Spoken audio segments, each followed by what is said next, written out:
Um dos ouvintes do canal fez a seguinte pergunta, mais ou menos assim: como faço para saber o que tem de genético e o que tem de ambiental na questão aí dos transtornos mentais? Aí eu estendo a pergunta, se me permitem, que seria a seguinte: como fazer para saber o que somos, o que somos tem de genético ou de ambiental? Claro que muita coisa do que somos a gente sabe, está claramente delimitado enquanto genética, enquanto algo ambiental.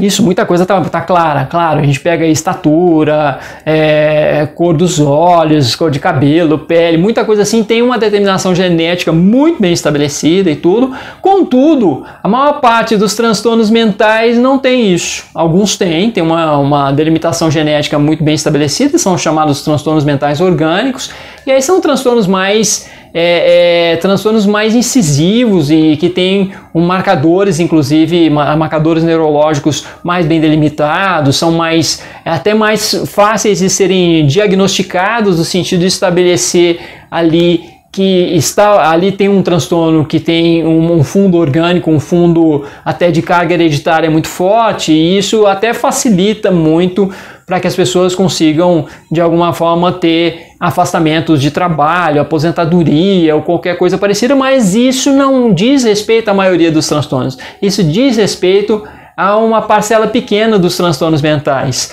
E aí é que fica muito difícil, inclusive, para quem sofre de um transtorno mental que não tem esses marcadores neurológicos e genéticos muito bem definidos, porque como é que faz? Como é que faz para a pessoa aí conseguir ter afastamento do trabalho, conseguir ter socialmente mais bem reconhecida a condição, para que, enfim, tudo isso facilita a vida e vai fazer com que o sofrimento seja amenizado em boa medida.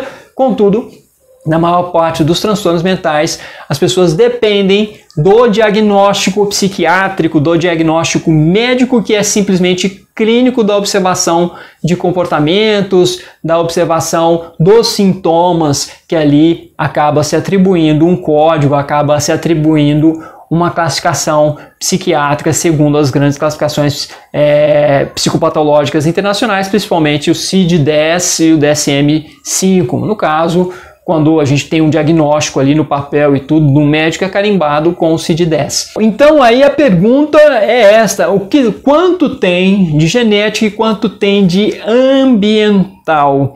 Eu acho interessante já começar pelo início lá do Projeto Genoma, que já deve fazer quase uns 30 anos. Eu lembro-me bem do diretor à época do Projeto Genoma dando uma entrevista, e esse diretor respondendo que nós tínhamos uma determinação de 50-50%. 50% para o ambiente, 50% para fatores genéticos. Ele tinha essa impressão, isso era somente uma impressão dele, somente mais ou menos o que ele acreditava que ocorresse conosco.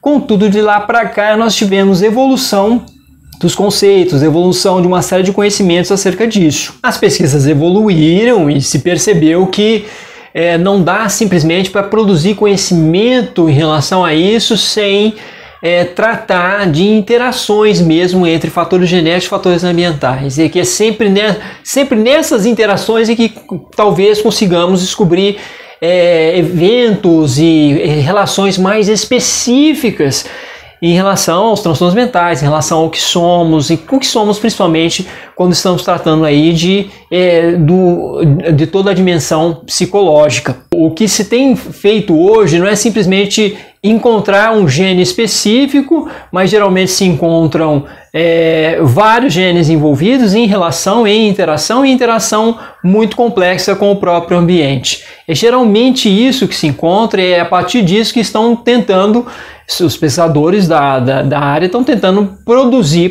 um conhecimento mais específico e mais bem delimitado. Só para dar um exemplo, houve, por exemplo, a delimitação de um gene específico, que era o AKT1, mas era um gene específico. Esse gene específico ele trazia uma maior vulnerabilidade para a psicose em função de um uso constante de cannabis sativa. Então teria que ter um fator ambiental, um uso constante e pesado de cannabis sativa associado a esse gene específico em alguns contextos específicos para poder se produzir psicose a partir de um uso constante e pesado de cannabis sativa. Só para dar um exemplo de como mais ou menos se estruturam essas pesquisas e mais ou menos como é que é isso. Então teve até um artigo que eu achei bem interessante, que eu estava lendo acerca disso, e esse artigo trazia também a questão epigenética, não só a questão genética, a questão epigenética e algumas questões, alguns pontos de alteração do ambiente, e de que a alteração de um ambiente que é um ambiente, por exemplo, um ambiente sistêmico microbiológico humano. Então, a questão de todo o nosso microbioma, de que nós somos de fato um ecossistema, nós não somos simplesmente um ente individual que produz uma relação com um mundo que é um mundo macrobiológico, por exemplo, mas nós dependemos muito do que somos, depende do nosso microbioma. Até a questão dos transtornos mentais, o quanto que os transtornos mentais, por exemplo, estão envolvidos com o microbioma, que é uma composição genética muito mais variada e múltipla do que a nossa própria composição, em que nós estamos interagindo constantemente ali. Então, nós dependemos também muito desse microbioma, que são as bactérias, os fungos, uma série de parasitas que nos habitam e que, de alguma forma, quanto mais biodiversificado for esse sistema, melhor para a nossa saúde como um todo, inclusive para a nossa saúde mental, com repercussões na saúde mental. Então, uma microbiodiversidade maior, mais diversidade biológica das bactérias que nos compõem, um número maior de espécies, com mais espécies mutualísticas, tem um efeito aí, um efeito benéfico e preventivo para transtornos mentais, por exemplo.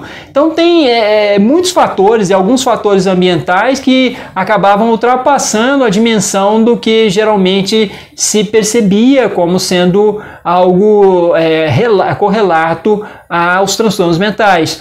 E temos também toda a questão das interações com o outro, que estão em alguns níveis. Nós temos toda uma história de vida, uma história de condicionamento, que é a ontogenia, nós temos toda a história da espécie, que aí vem, claro, com tudo que chamam de herança genética e tudo, e existem também as aprendizagens culturais com grandes grupos.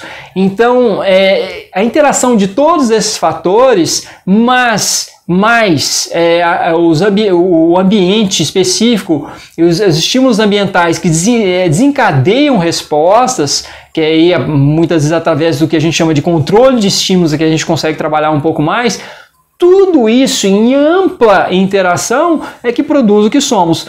Sim, obviamente, tentamos descobrir o que teria um peso maior, mas aí isso não existe, essa resposta ainda não existe dessa maneira tão genérica como alguns gostariam que tivesse, e a gente não vai conseguir essa resposta de uma maneira genérica mesmo. Que a gente consegue hoje, vai conseguir cientificamente, são respostas mais específicas. Encontrou o gene, a pessoa tem tal variação genética, ela tem essa variação, ela tem esses genes aqui envolvidos nessa vulnerabilidade, e ela está tendo um ambiente que facilita de alguma forma a expressão dessa variação genética. Ela tem, então aí tem um fator de risco muito grande, tudo uma possibilidade muito grande dela ter tal transtorno, ou tal sintomas específicos, ou tais alterações de comportamento. É mais nesse sentido que a ciência está se movendo. Agora,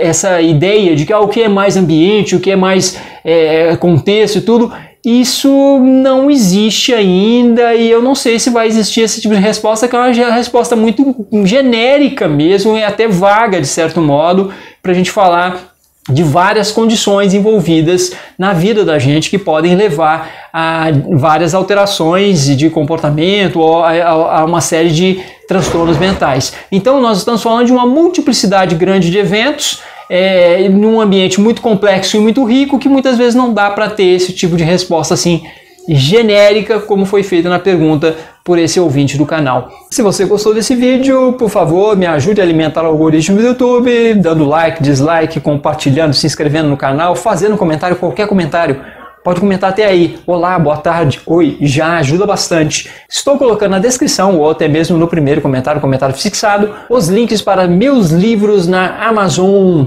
Então fiquem à vontade aí para adquirir os livros, para conhecer, ter um pouco ideia de como é meu trabalho, de como eu venho produzindo conteúdo aqui para vocês no YouTube. E também o link para minha última publicação, que é meu último livro, Agonia e Sonho, Memórias e Reflexões de um Psicólogo nos Meandros do SUS. Um livro com escritos sobre as minhas experiências pessoais, profissionais, como psicólogo do SUS, em histórias que eu narro ali, de eventos e passagens e interação com pacientes e que tratam de eventos extremos, muitas vezes, impactantes, emocionantes, e minhas reflexões sobre esses eventos e sobre uma série de conceitos correlacionados. Obrigado e até a próxima!